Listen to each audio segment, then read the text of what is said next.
नमस्कार। शुरू करते हैं। एक एक चीज को एग्जाम की दृष्टि से न होके जानने की दृष्टि से, कुछ लोगों को महान पुरुषों के बारे में जानने की जिज्ञासा रहती है कि उनका संघर्ष कैसा रहा। तो हम सबसे पहले शुरू करते हैं अपने डॉक्टर भीमराव अंबेडकर बाबा साहब के बारे में। इनके जो पूर्वज थे वो महाराष्ट्र के रत्नागिरी से थे और इनके पिता जो है वो रामजी राव नाम था उनके पिता का। रामजी राव जो ब्रिटिश सेना में नौकरी करते थे, एक सूबेदार के पद के ऊपर थे। बाद में नौकरी के सिलसिले में ये आ गए थे इंदौर के महू के अंदर। महू जहां से हमारे राजस्थान में एक नदी भी प्रवेश करती है, इंदौर महू के अंदर आ गए थे। और वहीं पर इंदौर महू के अंदर ही 14 अप्रैल 1891 को जन्म हुआ। उस बालक का नाम रखा गया भीमराव। 14 अप्रैल 1891। भीमराव जो थे वो अपने पिता की 14वीं संतान थे, लेकिन इनमें से सिर्फ 2 भाई और 2 बहन ही बचे थे, यानी जब बाकी की मृत्यु हो गई थी तो 14 संतान, 14वीं थे लेकिन 14 संतानों में 2 भाई और 2 बहन बचे। इनके भाई का नाम जो था वो आनंद राव था, सॉरी इनके 2 भाइयों के नाम, एक भाई का नाम आनंद राव था और दूसरे भाई का जो नाम था वो बसंत राव था। और इनकी 2 बहनें थी, वो एक बहन का नाम मंजुला था और दूसरी बहन का नाम तुलसी था। और भीमराव की माता का जो नाम था वो था भीमाबाई।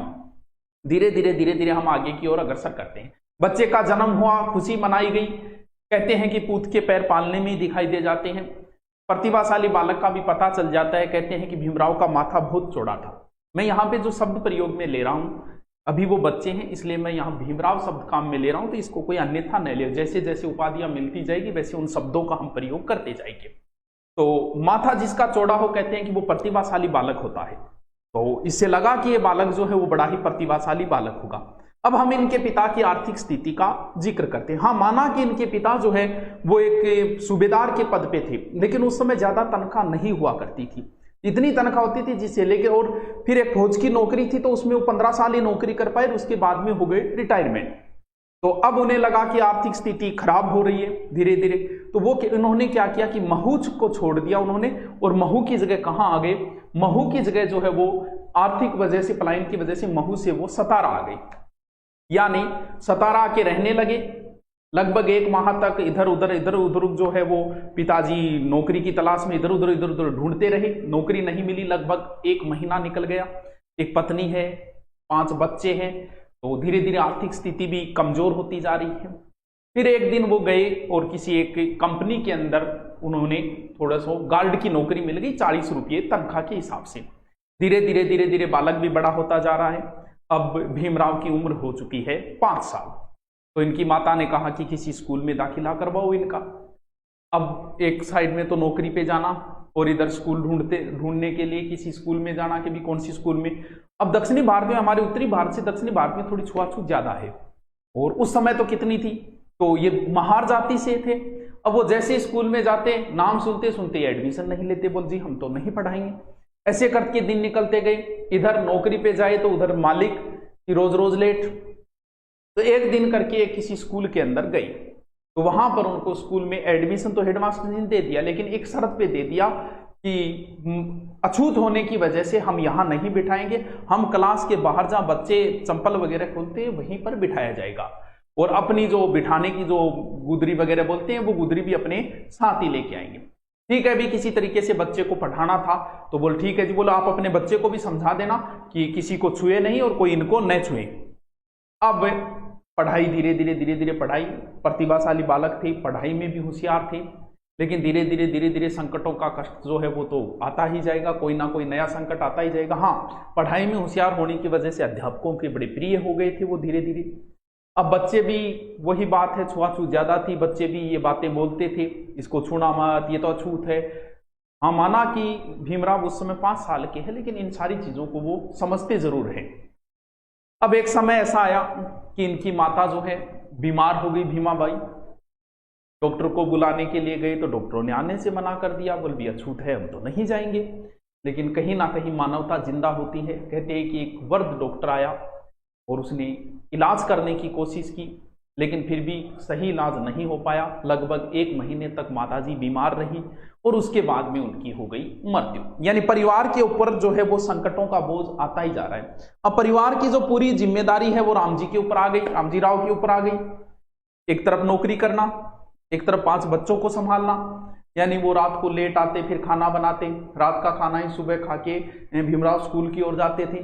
पहले तो स्कूल में जाते, दोपहर का खाना साथ ले जाते थे क्योंकि स्कूल बहुत ज्यादा दूर थी। अब उनकी ये समस्या आ गई कि दोपहर का खाना कहाँ से ले जाए, सुबह ही रात का बासी खाना खा के जा रहे हैं। तो पिताजी से कहा, पिताजी ने कहा कि ऐसा कर, दिन में इंटरवल हो तब तू आ जाए कर खाना खाने में, सुबह बना के चला जाऊंगा मेरी नौकरी पे। लेकिन स्कूल दूर होने की वजह से जब इंटरवल पे खाना खाने के लिए आते तो पीछे से जो गुरुजी है वो कहते कि लेट क्यों आ रहे हो, एडमिशन बंद कर देंगे, आपका एडमिशन काट देंगे, स्कूल से दाखिला हटा देंगे। तो फिर ये भी संकट आ गया। तो उन्होंने दिन में और स्कूल के दोपहर इंटरव्यू में घर जाना भी, इंटरवल के अंदर घर जाना भी बंद कर दिया। यानी पूरे दिन भूखे रहना, लेकिन पढ़ाई के ऊपर जो लगन थी उस लगन के हिसाब से सही तरीके से वो पढ़ाई करते हुए चल रहे थे। आगे की ओर चलते हैं, उनके जीवन की ओर। बढ़िया आनंद तरीके से इसे सुनते रहो, बहुत अच्छा लगेगा। बहुत सारी बातें जो है वो आप नई नई बातें सीखोगे, जीवन में किस प्रकार का संघर्ष है। अब उनका ये जो जीवन है ये बड़ा ही कष्टमय जीवन है, क्योंकि माता की मृत्यु हो चुकी है। एक बालक को माँ से ज्यादा प्रेम होता है पिता से, और उम्र अगर कम हो और माता की मृत्यु हो जाए तो जीवन बड़ा ही कष्टमय हो जाता है। माता की मृत्यु हो गई, स्कूल के अंदर दिन भर भूखा रहना, क्योंकि इंटरवल के अंदर घर भी नहीं जा सकते, पढ़ाई करनी थी, पढ़ाई में मन लगाना जरूरी था। तो प्राइमरी स्कूल के जो HM थे, हेडमास्टर जी थे, उनको दया आ गई थी कि बच्चा पूरे दिन भूखा रहता है। तो वो क्या करते थे, इंटरवल जब खाना खाते थे तो भीमराव को भी खाना दे देते थे। और उन्होंने ही उनके नाम के आगे एक शब्द जोड़ दिया, अंबेडकर, यानी अब उनका नाम हो गया भीमराव अंबेडकर। और आगे जब वो आगे की स्कूल में पढ़ेंगे तो अपने नाम के आगे ये नाम लगाना शुरू कर दिया, क्योंकि उनको बड़ा प्रेम था गुरुजी से और गुरुजी को भी उनसे बड़ा प्रेम था। तो आगे की ओर फिर अब जैसे उन्होंने प्राइमरी स्कूल पूर्ण कर ली और फर्स्ट डिवीजन से प्राइमरी स्कूल पूर्ण की, तो एक प्रतिभाशाली बालक थे, तो ये तो दिख ही रहा है। तो अब हाई स्कूल के लिए पैसे चाहिए, गरीबी वैसे ही है, पैसे की व्यवस्था नहीं हो रही है। और पिताजी जी भी जो है वो नौकरी छूट चुकी है। क्यों? क्योंकि उनके फैक्ट्री में किसी वजह से घाटा आया और इसकी वजह से उनकी नौकरी भी चली गई। यानी अब परिवार की स्थिति और भी कष्टमय होती जा रही है। रामजी राव की नौकरी छूट चुकी है, तो अब वो भी चाहते थे कि बच्चा पढ़े, प्रतिभाशाली बालक है, पैसे कहाँ से लाए, पैसे कोई दे नहीं रहा है। तब वो एक सूरजमल नाम का एक सेठ था, उस सेठ के पास गए कि पैसे दो। तो पुराने समय में पैसे उधार देना का अपना एक नियम था कि बराबर में कोई चीज रखो। आज तो फिर भी दे देते हैं, उस समय ऐसा नहीं था। आज तो कि 2 लाख रुपया दी, लोग भेज देंगे, आपसे ये नहीं कहेंगे कि भाई सबूत दे 2 लाख का देना। तो बोले भी कोई चीज दो, मैं तो ऐसे पैसे देता ही नहीं किसी को, मैं तो ब्याज भी लूंगा और पैसे जो दूंगा वो किसी के बदले सोना चांदी कुछ तो रखो। तो कहते हैं कि उनके पास एक परात थी, वो लेके गए कि ये जो पीतल की परात है यही है मेरे पास। बोल ठीक है, मैं 50 रुपये दे देता हूँ इसके, और अगर पैसे नहीं लौटाए थे परात मेरी हो जाएगी। तो उसी से उन्होंने हाई स्कूल में दाखिला लिया। यानी अब उनका जीवन आगे की ओर प्रारंभ हो गए हाई स्कूल के अंदर। तो हाई स्कूल का अगर जानना चाहो तो एल फिस्टन हाई स्कूल था उनका नाम, एल फिस्टन हाई स्कूल। यानी एल फिस्टन हाई स्कूल में उन्होंने एडमिशन ले लिया। अपने नाम के आगे एक शब्द भी जोड़ दिया उन्होंने। पढ़ाई में शुरू से ही अच्छे थे, अब भी पढ़ाई अच्छी तरीके से चल रही है। कदम कदम पे जो छुआछूत है वो बार बार समस्याएं पैदा कर रही है, बच्चे की हीन भावना भी हो जाती है। बहुत सारे ऐसे किस्से आए हैं जीवन में। एक बार गुरुजी ने कहा भीमराव भारत का मानचित्र बनाओ और बोर्ड की ओर आओ। कहते कि जब वो बोर्ड की ओर रवाना हुए तो वहां के बोर्ड की ओर चित्र बनाने के लिए जा रहे थे, तो कहते हैं कि बीच में और विद्यार्थियों के टिप्पण पड़े थे। वो रुको रुको रुको, हमारा टिप्पण है ये खराब हो जाएगा खाना। उस खाने को उठाया और फिर वहां जाने दिया, बोला बोर्ड की ओर जाओ। बोला ऐसी सिचुएशन बार बार आ रही थी, कह भी नहीं सकते, ना पिताजी से कह सकते ना किसी और को। तो एक दिन गुरुजी ने पूछ लिया, HM साहब थे हाई स्कूल में, कि भीमराव पढ़ के क्या करोगे, तुम तो महार जाति से हो, पढ़ के क्या करोगे। तब उन्होंने कहा कि मैं पढ़ के एक वकील बनूंगा, और वकील बन के छुआछूत को मैं दूर करूंगा, एक नया कानून बनाऊंगा जिसे सबको मानना पड़ेगा, और मैं छुआछूत को दूर करूंगा। तो बच्चा होनहार था, उन्हें भी लगा कि बच्चा कुछ कर सकता है, तो उनको भी बड़ा स्नेह था भीमराव अंबेडकर से। अब हाई स्कूल भी उन्होंने पास कर ली, और हाई स्कूल भी उन्होंने बढ़िया डिवीजन, फर्स्ट डिवीजन से हाई स्कूल भी पास करी। चलो उनके जीवन की अब आगे की ओर रवाना होते हैं। बड़ौदा नरेश से मुलाकात होती है उनकी। तो बड़ौदा नरेश से उनसे कैसे मुलाकात हुई इसकी थोड़ी सी हम चर्चा करते हैं नेक्स्ट आगे की ओर। जल्दी जल्दी भी बता रहा हूं। उनका भी एक मित्र था, ईसाई मित्र था, जिसका नाम था केलुस्कर, यानी अम्बेडकर जी का एक ईसाई मित्र है, क्योंकि अब इनका नाम भीमराव अम्बेडकर, तो मैं अम्बेडकर जी शब्द का प्रयोग कर रहा हूं। अम्बेडकर जी का एक मित्र था केलुस्कर। एक दिन उन्होंने देखा कि उदास थे अम्बेडकर जी, तो पूछा कि भाई क्या बात है, उदास कैसे हो? बोले अभी मैंने स्कूली शिक्षा पूरी कर ली है, अब मेरी इच्छा है कि मैं आगे कॉलेज में दाखिला लूं, मैं पढ़ना चाहता हूं। पैसे मेरे पास है नहीं, आर्थिक स्थिति खराब है, पिता भी बुजुर्ग हो चुके हैं, वो भी आर्थिक स्थिति, उनके पास भी कोई नौकरी नहीं है। तब केलुस्कर ने बताया कि गायकवाड़ के महाराज बड़े ही दयालु है, आप उनसे निवेदन करो, वो तुम्हारी सहायता करेंगे।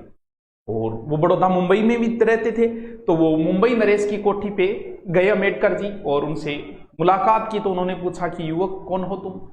तो उन्होंने अपनी पूरी कहानी बताई कि मैं फर्स्ट क्लास से पास हुआ हूँ, प्राइमरी हाई सेकेंडरी भी मैंने फर्स्ट क्लास है, और आगे मैं कॉलेज की पढ़ाई करना चाहता हूँ, लेकिन मेरे पास पैसे नहीं हैं। तो बड़ौदा महाराज लगभग 40 की उम्र के थे, देख के पहचान गए थे कि सही बोल रहा है, और उन्होंने उनकी पूरी कहानी सुनी। तो उन्होंने कहा कि क्या हुआ, तुम अगर महार हो, पढ़ने का हर किसी को हक है, और तुम एक योग्य हो, तो इसलिए मैं तुम्हें और छात्रवृत्ति के रूप में 25 रुपये हर माह देता रहूंगा, और आप अपनी पढ़ाई जारी रखो। अम्बेडकर जी ने उनका बड़ा ही एहसान माना, हाथ जोड़े कि बहुत अच्छा, और एक शुक्रिया अदा किया, उनका एक जो दिल से शुक्रिया अदा होता है उस प्रकार। और बड़ौदा नरेश ने जाते समय उन्हें 100 रुपये भी दिए कि जाओ दाखिला व अपनी किताबों के लिए व्यवस्था कर लो।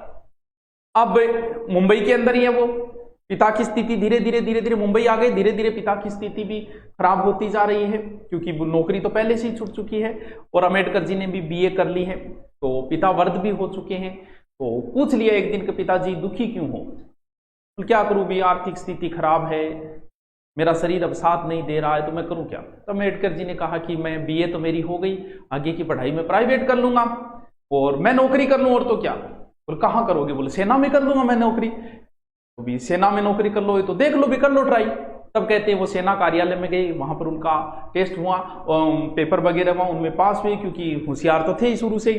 तो अब उन्हें जो है वो सेना में नौकरी मिल गई, किसकी? लेफ्टिनेंट की नौकरी मिल गई उन्हें। परिवार भी बड़ा खुश है, और धीरे धीरे वही बात है, रिश्ते आने भी शुरू हो गए। तो उनका विवाह भी कर दिया गया बुला के उन्हें, और मुंबई में उनका विवाह पक्का कर दिया गया, और उनकी पत्नी का नाम था रमाबाई। रमाबाई भी खुश थी, क्योंकि एक पढ़ा लिखा पति है और लेफ्टिनेंट है फौज के अंदर।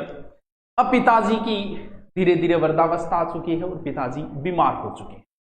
तो उन्हें तार पहुंचाया गया कि भी पिता बीमार है, जल्दी से घर आओ। तो वो तार लेके जब अपनी सेना के बड़े अधिकारी के पास अम्बेडकर जी गए, तो सेना में पहले रूल बड़े टाइट हुआ करते थे, तो उन्होंने कहा कि छुट्टी तो नहीं मिलेगी। बोल भी मेरे पिताजी बीमार है, मुझे जाना है, छुट्टी जरूरी है।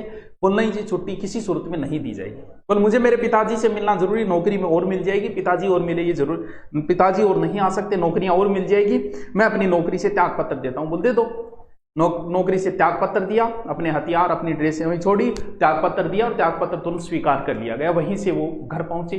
पिताजी बीमार थे, देख के खुश भी हुए, और अब इनके पिताजी की भी हो गई है मृत्यु, यानी दुखों का पहाड़ जो है वो उनके ऊपर धीरे धीरे टूटता ही जा रहा है। बचपन दुख से गुजरा है, बचपन में माता की मृत्यु हो चुकी है, थोड़ा बहुत खुद नौकरी लगे, लेकिन पिता बीमार थे तो नौकरी छोड़ के आना चाहिए। अब पिता का शौक है और खुद की नौकरी भी जा चुकी है, वापस समस्याएं वहीं की वहीं खड़ी है। तब उनके मित्र वापस उस केलुस्कर ने बताया कि एक काम करो, गायकवाड़ जो महाराज है उन्होंने बढ़िया बढ़िया पढ़ने वाले बच्चों के लिए एक व्यवस्था की है, वो खुद देंगे उनको पैसे वगैरह, और अमेरिका भेज रहे हैं पढ़ने वाले, और तुम भी ट्राई करो। वो दोबारा गए गायकवाड़ महाराज के पास, महाराज ने देखते ही पहचान लिया उनको, तो उनके लिए कहा कि ठीक है, तुम भी अपना वो जो भी कार्रवाई है कागज वो कर दो, और तुम्हें भी मिल जाएगी। तो गायकवाड़ महाराज ने, अब वहां पर एक नियम, अब की बार ये नहीं था हम आपको पढ़ाने के लिए भेज रहे हैं, आपकी छात्रवृत्ति देंगे, पैसा देंगे, लेकिन एक शपथ पत्र पर साइन करवाया गया कि आप वहां से आने के बाद 10 साल तक महाराज के यहां नौकरी करोगे, यानी बड़ौदा रियासत में यहां पर नौकरी करोगे। अम्बेडकर जी ने वो साइन कर दिए कि 10 साल मैं नौकरी कर लूंगा, और मैं वहां जाके मेरी तैयारी करूंगा, बैरिस्ट्री वकीला की पढ़ाई करूंगा। तो अब जो है वो रवाना हुए हैं, कहां? मुंबई से अमेरिका के लिए जलियान से रवाना हुए हैं। 4 जून 1913 की ये बात है, और वहां पर वकालत की पढ़ाई। अब हम चलते हैं आगे की। हो सकता है धीरे धीरे आपको इंटरेस्टिंग लगने लग गया होगा, धीरे धीरे जानने की मैं क्रम से ये चीजें चल रहा हूँ। एग्जाम की दृष्टि से इंपॉर्टेंट नहीं है, आपकी आने वाली पीढ़ियों के लिए इंपॉर्टेंट है, आपके लिए इंपॉर्टेंट है, किसी व्यक्ति को जानने के लिए इंपॉर्टेंट है। बहुत सारे वीडियो मिल जाएंगे, लेकिन जो स्थिति से गुजरे हैं उनको बताने वाले कम मिलते हैं, तो मैं पूरा विस्तार से बता रहा हूँ। बड़ौदा महाराज की कृपा से अब वो कोलंबिया यूनिवर्सिटी की ओर से रवाना हुए पढ़ाई के लिए, और अब वो अमेरिका चले गए। अमेरिका में वहां पर प्रवेश लिया। अमेरिका जो है वो अच्छा लगा, कारण ये था कि वहां पर ना किसी प्रकार की छुआछूत थी, ना वहां पर ऊंच नीच की भावना थी, सभी एक जगह रहते थे। जब वो खाना खाते थे तो सब एक जगह। तो कहीं ना कहीं अम्बेडकर जी की भी इच्छा हुई कि काश मेरे भारत में भी ये सब कुछ हो, कितना अच्छा हो, भारत कितनी प्रगति और कर लेगा कि हमारे वहां भी छुआछूत वगैरह न हो। तो धीरे धीरे वहां पर सिर्फ उनको मतलब सिर्फ पढ़ाई से था। कहते हैं कि ना दोस्तों के साथ कहीं घूमने जाते थे ना कुछ और। दोस्त भी कहते थे कि इतना पढ़ता है, किस मिट्टी के बने हो, इतने पूरे दिन पढ़ते रहते हो। तो उनका मन सिर्फ, वो कहते थे कि अगर मैं प्रथम श्रेणी से ना हुआ पास तो यहाँ आने का मेरा दुर्भाग्य ही होगा, फिर मैं यहाँ क्यों आया हूँ। और एक दिन वो समय आया जब उन्हें उपाधि मिली डॉक्टर ऑफ फिलोसफी। लेकिन उनकी इच्छा थी डॉक्टरेट की उपाधि, और उनकी इच्छा थी कि मैं रुपये के ऊपर थीसिस लिखूं, रुपये के ऊपर थीसिस लिखने की उनकी इच्छा थी। फिर उन्हें लगा कि अब मुझे पढ़ाई जो है वो लंदन में करनी चाहिए। तो अब वो लंदन की ओर रवाना होंगे। बड़ौदा महाराज को लिख दिया कि आगे की छात्रवृत्ति जो है मुझे लंदन भेजी जाए। अब वो लंदन की ओर रवाना हुए हैं। तो लंदन के अंदर उतना अच्छा नहीं था अमेरिका की बजाय, क्योंकि वहां पर भारतीयों को एक गुलामों की नजर से ही देखा जाता था, क्योंकि हम गुलाम थे अंग्रेजों के। तो वहां पर हमें कोई अच्छी, जितनी अमेरिका के अंदर ना छुआछूत ना कुछ, ना भारतीयों के साथ किसी प्रकार का, वैसी बातें इंग्लैंड के अंदर नहीं थी। और एक दिन फिर अम्बेडकर जी को बड़ौदा महाराज का पत्र मिला, जिसमें लिखा था कि आपकी छात्रवृत्ति का समय पूर्ण हो गया है और आपकी शर्त के मुताबिक अब आपको 10 साल तक यहाँ आके सेवा करनी होगी, यानी नौकरी करनी होगी। झटका तो लगा, लेकिन बड़ौदा महाराज की बड़ी कृपा थी इनके ऊपर, बड़े एहसान थे। तभी इन्हें लगा कि अब मुझे जाना चाहिए। तो वहां से उनके कहते हैं कि अम्बेडकर जी पुस्तक बहुत रखते थे अपने पास, बहुत सारी उनके पास किताबें थी जो अमेरिका से लंदन ले आए थे, लंदन से भारतीय। तो कहते हैं कि वो पुस्तकें जो है वो उन्होंने उन पुस्तकों का और बीमा करवा ली एक तरीके से, और बीमा करवा के और जो थॉमस बुक कंपनी है उसके थ्रू, और खुद यहाँ भारत के अंदर पहुंचे, घर पहुंचे। और कहते हैं कि वो जो जिसके अंदर बुक क्या एक अलग जहाज था, कहते हैं कि वो किसी वजह से डूब गए थे। अब उन्हें घर पहुंचे 2 दिन हुए, इतने में वो तैयारी के लग गए बड़ौदा महाराज के यहाँ जाने की कि वहाँ 10 साल तक अब नौकरी करनी है। लेकिन कहते हैं कि आर्थिक स्थिति इतनी खराब थी कि वहां जाने के लिए भी पैसे नहीं थे। तो पत्नी ने कहा कि मेरे पास एक चैन है, वो बेच दो। बोल नहीं, मैं वो मर्द तो नहीं जो पत्नी के गहने दे दूं। तो इसमें हर्ज ही क्या है, बातें ही चल रही थी। इतने में एक पोस्टमैन आया और उसने वो पोस्ट जो था वो थॉमस बुक कंपनी की ओर से था। उसमें लिखा था कि आपकी जो पुस्तकें थी वो डूब गई है, आपने बीमा करवाई थी, इस वजह से आपको ये 2000 रुपये मिले हैं। खुशी हुई कि इस विकट परिस्थिति में पैसों की आवश्यकता थी, तो उन्होंने 500 रुपये स्वयं और 1500 रुपये अपनी पत्नी को दिया कि अब जैसे तैसे तुम घर चलाओ और मैं जा रहा हूँ, क्योंकि तनख्वाह तो महीने बाद मिलेगी। अब वो बड़ौदा महाराज के यहाँ आ गए, बड़ौदा महाराज से मुलाकात हुई। महाराज का उन पर बड़ा स्नेह था। कैसा लगा अमेरिका? हाँ, वो मेरा देश तो नहीं है, फिर भी अच्छा था। इंग्लैंड इतना अच्छा नहीं जितना अमेरिका है। चलो, तुम भी देश प्रेम हो, देश से प्रेम है तुम्हें, अच्छी बात है। और अब तुम्हें यहाँ पर नौकरी करनी है 10 साल। तो यहाँ पर जो उन्होंने नौकरी जो की है, उन्हें जो नौकरी मिली है वो पद सैन्य सचिव का पद मिला यहाँ पे। ये एक बड़ा पद था, लेकिन वो जो छुआछूत है वो तो पीछा नहीं छोड़ रही, वो तो वैसी की वैसी बनी हुई है। और यहाँ पर भी उनका डायरेक्ट अनडायरेक्ट बड़ा अपमान हुआ।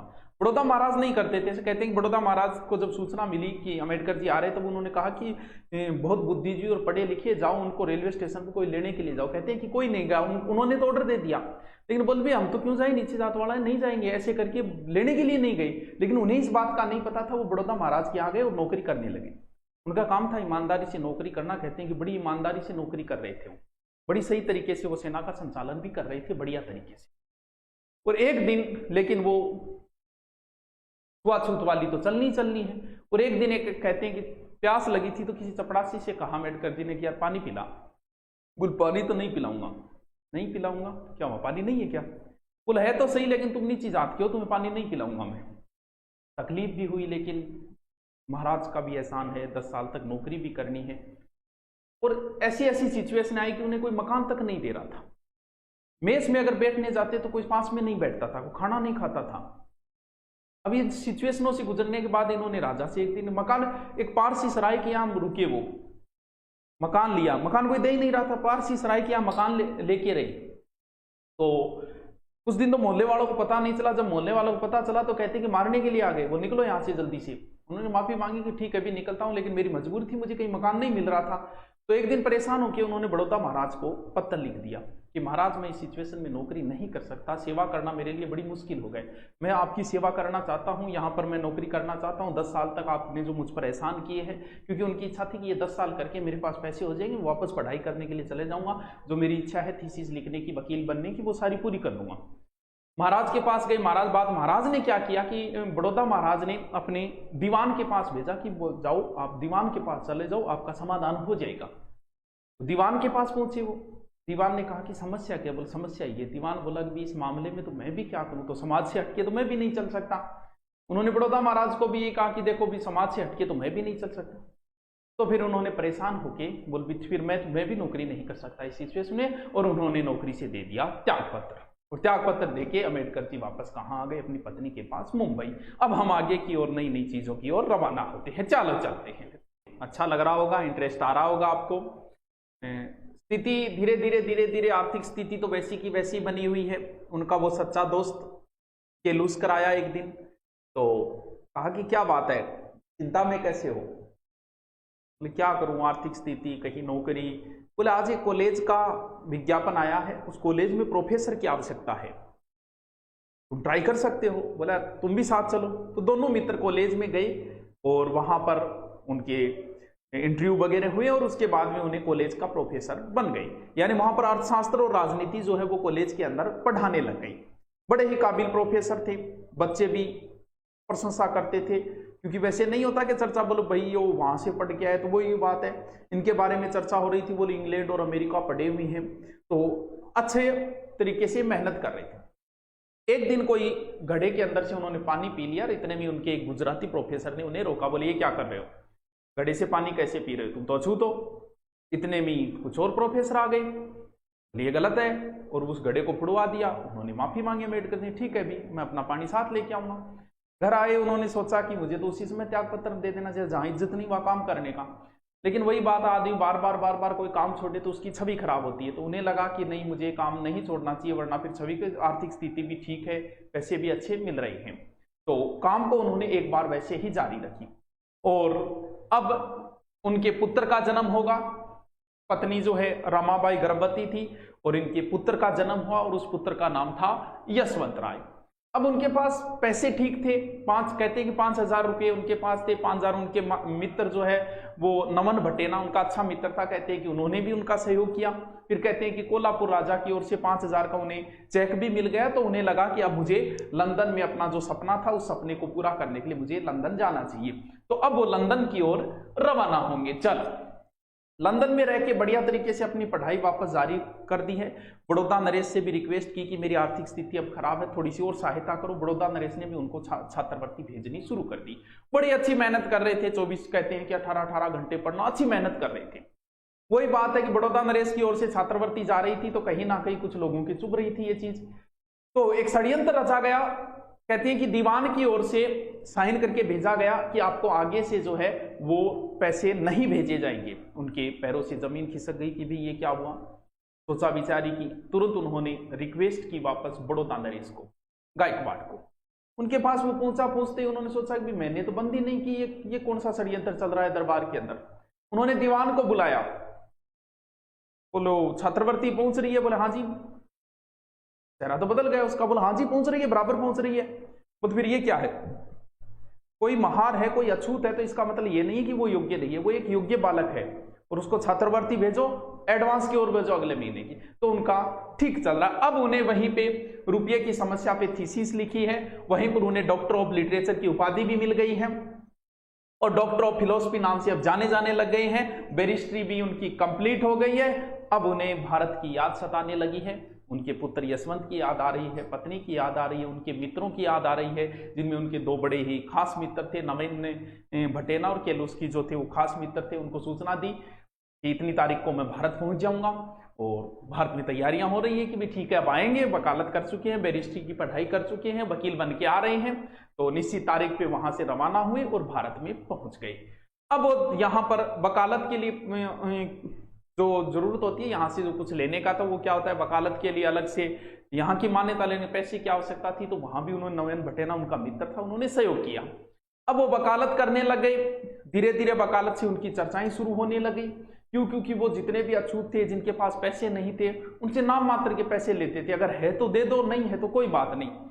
तो धीरे धीरे चर्चाएं होने लगी, अछूतों के केस भी लड़ने लगे। और अब उनके पास एक अच्छा केस आया है, वो अछूत मामले से संबंधित एक केस है। चलो उस केस को ऊपर देखते हैं कि सर ये क्या केस था। पहला केस है और इस केस के बाद उन्हें बड़ी ही ख्याति मिलेगी। ऊना के 3 दलितों ने, अछूतों ने एक किताब लिखी छुआछूत के ऊपर कि हमारे साथ इंसानों जैसा व्यवहार नहीं किया जा रहा है। हमारे सफाई करवाते हैं तो भी कहते हैं कि सूर्योदय से पहले करो। हम जाते हैं तो कहते हैं कोई उच्च कास्ट का आ रहा है तो फिर नीचे होके झुक के वहां पर रोड के ऊपर सो जाओ, ऐसे हमारे ये इन्होंने फैला रखी। इस तरीके से एक किताब लिखी गई जिसपे मानहानि का केस कर दिया गया उच्च कास्ट द्वारा। अब ये केस आया, तीनों दोस्त, तीनों ने किताब लिखी। ये केस अम्बेडकर जी के हाथ में आ गया। उन्होंने कहा कि हमारे पास कितने पैसे लोगे? बोल पैसे कुछ नहीं लो, तुम्हारे पास कुछ है तो दे दो, केस मैं लड़ूंगा। अब वो केस अदालत में जज साहब और उनके सामने वही जिन्होंने मानहानि का केस किया, इधर तीनों मित्र, और उन्होंने पैरवी की अम्बेडकर जी ने कि इसमें कहां गलत है कि हमारे साथ इंसानों जैसा व्यवहार नहीं होता है। ये सत्य है और मैं इसको प्रूफ भी कर सकता हूं। और इस केस को उन्होंने इस प्रकार से लड़ा कि इसमें जज साहब ने फैसला सुनाया कि इन्होंने कुछ भी गलत नहीं लिखा है और उन तीनों को बरी कर दिया गया। इस केस के बाद में अम्बेडकर जी की ख्याति चारों ओर फैलने लगी है। अछूतों को धीरे धीरे लगने लगा कि कोई तो हमारा भगवान प्रकट हुआ है, कोई तो है जो हमें आगे की राह अब दिखाएगा।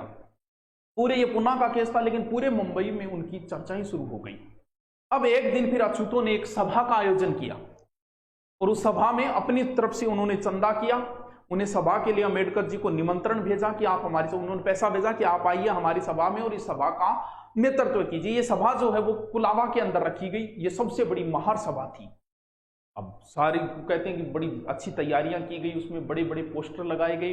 19 से 20 मार्च 1926 को तारीख फिक्स की गई। बड़े बड़े पोस्टरों में उसमें अम्बेडकर जी की फोटो, बड़े बड़े पोस्टर लगाए गए। और अब धीरे धीरे चारों ओर चर्चाएं होने लगी। इस सम्मेलन में गुजरात, महाराष्ट्र तक के लोग आए। सम्मेलन हुआ, फिक्स तारीख पे, फिक्स समय पे अम्बेडकर जी पहुंचे अछूतों के मसीहा बन के, और स्वागत हुआ। अम्बेडकर जिंदाबाद, भीमराव अम्बेडकर जिंदाबाद नाम के नारे गूंज रहे आज पूरी सभा में। और आज उन्होंने सभा का माइक लिया और अपना भाषण शुरू किया। सबसे पहले तो तुम्हें विचारों में दृढ़ता रखनी होगी। विचार तुम्हारे मजबूत होना चाहिए, तुम्हारी बात में भी वजन होना चाहिए और आवाज के अंदर भी ताकत होनी चाहिए। तुम्हें हर जगह सम्मान के नहीं, सम्मान के लिए अब लड़ाई लड़नी होगी। सभी संगठित हो। तुम्हें सेना में भर्ती क्यों नहीं किया जा रहा है, इसके लिए भी आवाज उठाओ। हमारे साथ इंसानों जैसा व्यवहार क्यों नहीं किया जाता है, इसके लिए भी आवाज उठाओ। सभी भीड़ ने तालियां बजाई और वही वापस नारे गूंजने शुरू हो गए। अब हमारे लिए शिक्षा की व्यवस्था होनी चाहिए, निःशुल्क शिक्षा की व्यवस्था होनी चाहिए। अब एक जगह की ओर चलते हैं, चौदार तालाब की ओर। चलो चलते हैं। फिर सुबह, अगले दिन सुबह सूर्योदय से पहले ही चौदार तालाब पर धीरे धीरे लोग इकट्ठा होना शुरू हो गए। जैसे जैसे सूर्य बढ़ रहा था वैसे वैसे यहाँ भीड़ बढ़ती जा रही थी। उसके बाद स्वयं अम्बेडकर जी आए और यहाँ आके उन्होंने सबसे पहले अपने ही हाथ से लिया पानी और पानी पिया। और उस समय उन्होंने जो यहाँ पर एक बहुत अच्छा भाषण भी दिया कि हक जो है वो हमें लेने पड़ेंगे, लड़के लेने पड़ेंगे। जैसे सैनिक एक आज़ादी लेता है लड़के, उसी प्रकार से हमें भी ये हक लेने पड़ेंगे। इसके बाद वो सीधे वीरेश्वर मंदिर की ओर गए, जहां सबसे पहले उन्होंने मंदिर में प्रवेश किया। और उसके बाद वहां पर भोज का आयोजन था, तो सारा खाना खाने के लिए वैसे बैठे। तो उसमें चर्चाएं होने लगी कि इनका हौसला बढ़ता जा रहा है, इनका कुछ करना चाहिए। और ये एक ऐसा नेता हो गया इनका कि जिसके कहने पर कोई गरीब, अछूत, ये सारे के सारे इसकी एक आवाज पे ही चल पड़ते हैं। तो लगता है कुछ परिवर्तन होगा, तो इनको दबाना चाहिए जल्दी। अचानक से उनपे कुछ लोग आए, लाठी भाटियों से उनपे हमला करना शुरू कर दिया। और यहाँ पर जो लोग थे वो निहत्थे थे, तो भारी वो रहे क्योंकि लाठी भाटा लेके आए। दूसरे दिन फिर सभा का आयोजन हुआ और उस समय अम्बेडकर जी बड़े ही गुस्से में थे और कहा कि आज पोदार तालाब के ऊपर हमारा अधिकार हो जाएगा। और जाके पोदार तालाब पर अधिकार कर लिया। पुलिस भी कुछ नहीं कर पाई क्योंकि भीड़ ज्यादा थी। अब चलते हैं धीरे धीरे धीरे धीरे उनकी प्रसिद्धि बढ़ती जा रही है। लोगों को लगा कि अब कोई नेता आया है इनका, गरीब इन्हें भगवान मानते हैं, अछूत जो है इनके कहने पे ही चल पड़ते हैं, एक आवाज पे इकट्ठा हो जाते हैं। तो लग रहा है कि अब देश बदल रहा है, कुछ परिवर्तन आएगा। अब कुछ अंतर्राष्ट्रीय घटनाएं शुरू होती है और चलते हैं हम कहां, साइमन कमीशन की ओर। देश में साइमन कमीशन आया और साइमन कमीशन जब पहुंचा तो उनसे मुलाकात करने के लिए स्वयं अम्बेडकर जी गए मुंबई के अंदर, और उनसे बातचीत उन्होंने बताया कि मैं दलितों का नेता हूं, तो उनकी ओर से मैं रखने के लिए आया हूं। तो उन्होंने समझाया कि भी बात क्या है, तो उन्होंने बताया कि हम अछूत हैं, हमें अछूत समझा जाता है, यहाँ पर भेदभाव किया जाता है, नौकरियों में नहीं रखा जा रहा है, हमें पशु तुल्य व्यवहार किया जा रहा है। साइमन ने इस पूरी बात को समझा और कहा कि हम इसके ऊपर भी कुछ करेंगे। इसके बाद चलते हैं हम कहां, गोलमेज सम्मेलन की ओर। गोलमेज सम्मेलन में भारत से कई बड़े बड़े नेता गए थे।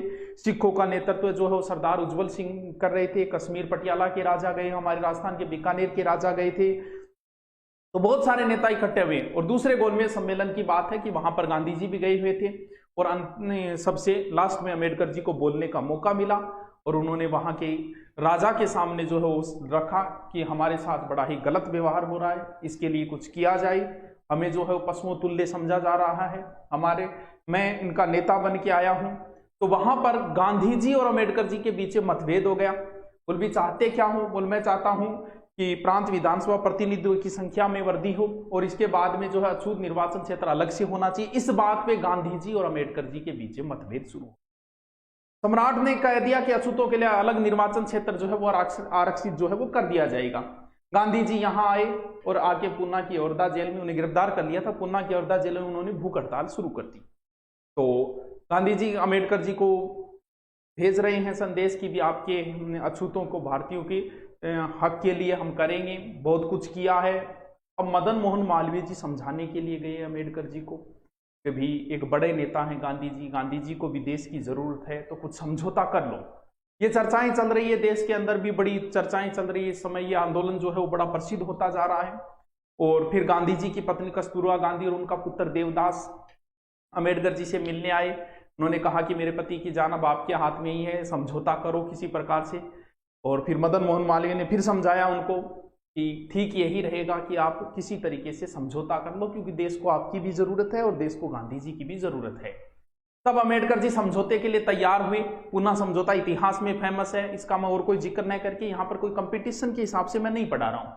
यहाँ पर आपको मैं उनका संघर्ष बता रहा हूँ, ना कि कंपटीशन के हिसाब से कोई बात मैंने नहीं बताई है। चलो अब समझौते की कुछ बातें। ये जो मैंने ये पॉइंट, ये जो पुस्तक है, ये गांधी जी इनके बीच में जो समझौता जिन्होंने अम्बेडकर जी ने अपनी ओर से जो बातें रखी, ये सारी मैं जो भी सारी ये आपको घटनाएं बता रहा हूँ अम्बेडकर जी के जीवन से संबंधित, वो सारी मैंने एक पुस्तक से ली है। ये इनके लेखक है MP कमल। तो यहाँ पर जो मैंने फोटो लगाई वो इन्हीं की पुस्तक से लगाई है, तो रेफरेंस बता रहा हूँ कि इनकी पुस्तक को मैंने लिया है यहाँ पर।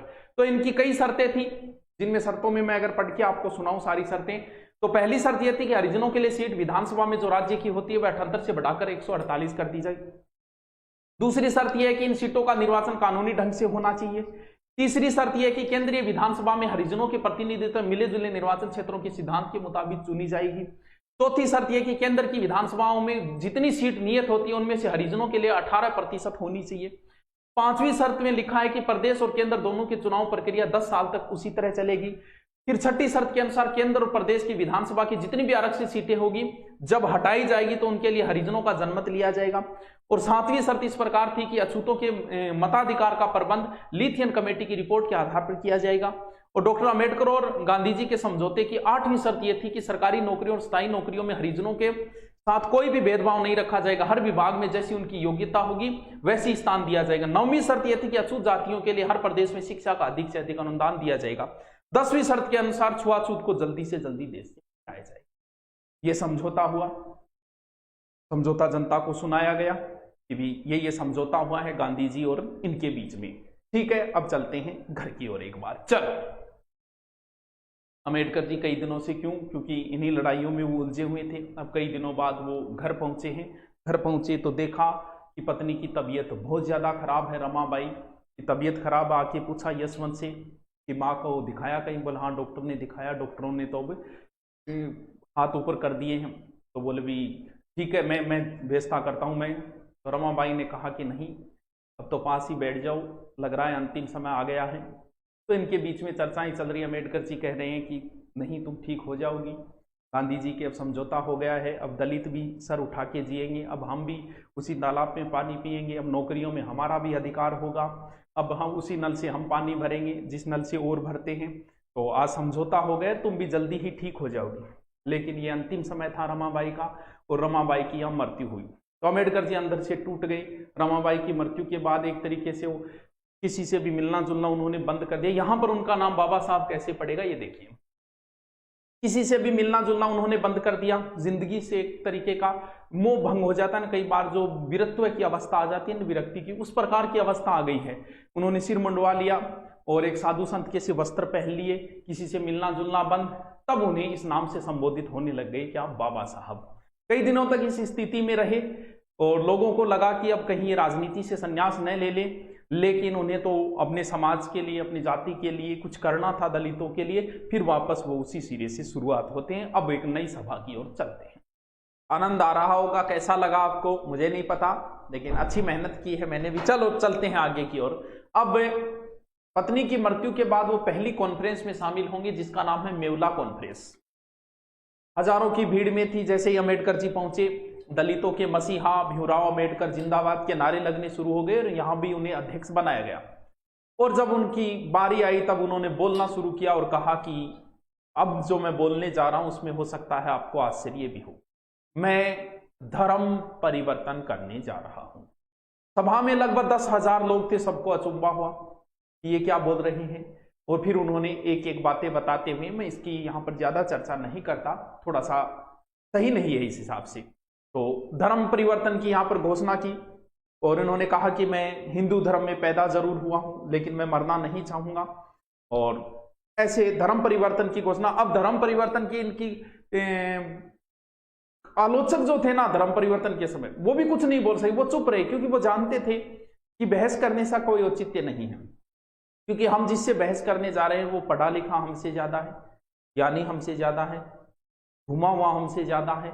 इसलिए उन्होंने किसी प्रकार की कोई यहां पर आलोचना, क्योंकि तर्क करने का मतलब अम्बेडकर जी तर्क में भी उनसे आगे ही रहेंगे। अब देश की धीरे धीरे देश की बंटवारे का जिक्र चल रहा है, क्योंकि हम आजादी के नजदीक पहुंच चुके हैं पहुंचते पहुंचते। और एक दिन मिलने के लिए गए अम्बेडकर जी, गांधी जी से चर्चाएं चल रही है। गांधी जी कह रहे हैं मैं भी करूंगा दलितों के लिए बहुत कुछ। बोला हाँ बापू आप बहुत कुछ कर रहे हो, आपने हरिजन नाम दिया है, आप इसके लिए कोशिश करो। ये चर्चाएं चल रही थी। इतने चर्चाओं के बीच नेहरू जी आ गए। कुल भी देश का बंटवारा हो रहा है, इस बंटवारे पे हम आज़ादी लेके ही क्या करेंगे, चर्चा चल रही थी। इतने में वल्लभ भाई पटेल भी वहीं आ गए। सबको एक ही चिंता थी कि देश का बंटवारा होने जा रहा है, बंटवारे के अंदर ऐसी आज़ादी का क्या करेंगे, देश का विभाजन हो जाएगा। इसके बाद वहाँ राजेंद्र प्रसाद भी पहुंच गए और देश की चिंता, बंटवारे की चिंता होने लगी। अम्बेडकर जी जिस मुद्दे को लेके गए थे वो तो भूल गए, और उन्हें भी लगा कि आज़ादी इस मूल्य पे है तो खराब ही, बड़ी महंगी आज़ादी मिलेगी ये तो, क्योंकि देश का बंटवारा, उन्हें भी चिंता सताने लगी देश का बंटवारा की। और धीरे धीरे वो समय आ गया जब हम आज़ाद हुए 15 अगस्त, और 1 साल तक देश को सेट होने में लग गया। इधर से मुसलमान उधर गए, उधर के हिंदू इधर आए, मार काट खून खराबे के बीच में हमें आज़ादी मिली। ना तो भारत इस चीज़ का जश्न मना पाया और ना ही पाकिस्तान इस चीज़ का जश्न मना पाया। अब संविधान निर्माण की बातें चलने लगी। संविधान निर्माण की प्रक्रिया जो है वो धीरे धीरे चलनी प्रारंभ हो गई। तो संविधान निर्माण की जो है वो अपने अम्बेडकर जी को सौंपा गया मुख्य जिम्मेवारी जो संविधान ने।